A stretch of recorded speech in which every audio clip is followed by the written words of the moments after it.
The Great Firewall is a dystopian censorship regime designed to advance near-total societal control over the Chinese people. With an army of censors boosted by artificial intelligence and other cutting-edge technology, it monitors all information and expression within China, rapidly stamping out anything that diverges from the party line. The Great Firewall also controls all contact between Chinese citizens and the outside world. Behind the Great Firewall, the CCP has the Chinese people trapped in a parallel reality where they are fed a steady stream of propaganda tightly controlled by Xi's authoritarian regime.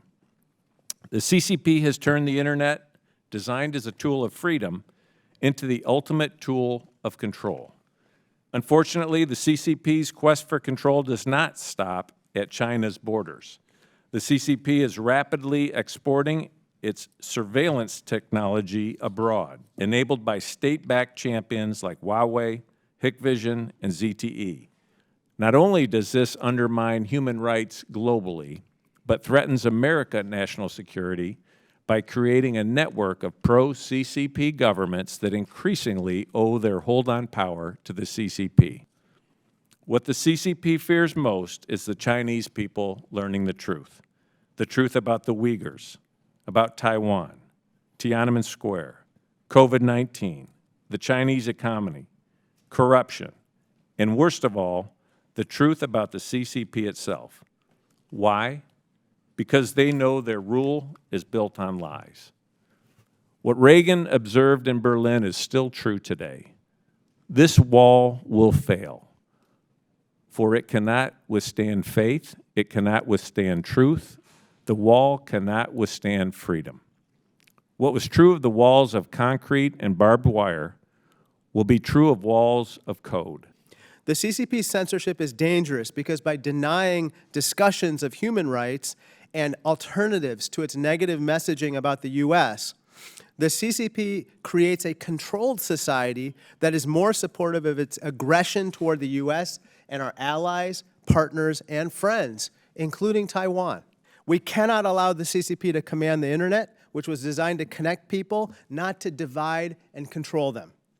Whether it's countering the CCP's export of authoritarian technologies or standing by the Chinese people in their fight for freedom of expression, we must make sure that freedom and openness, both in society and online, prevail over censorship and control.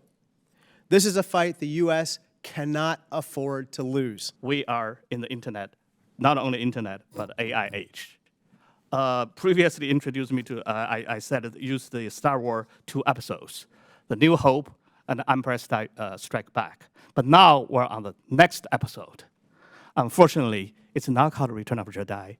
I call it The Emperor Got AI. AI can be the force for the good, but it's also can be used for surveillance, censorship, manipulation. As technology relies heavily on the centralization of the massive data, AI tends to empower centralized autocrat governments, and rather than the decentralized democratic system. The PRC is the most powerful and technologically advanced dictatorship. By using these technologies, CCP consolidates its power at home while weakening democratic competitors abroad.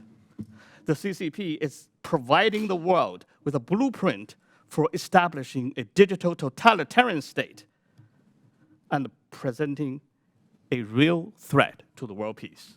So we must work in solidarity to defend and preserve freedom and dignity at home and globally. This is one of the greatest challenges we must meet in this 21st century.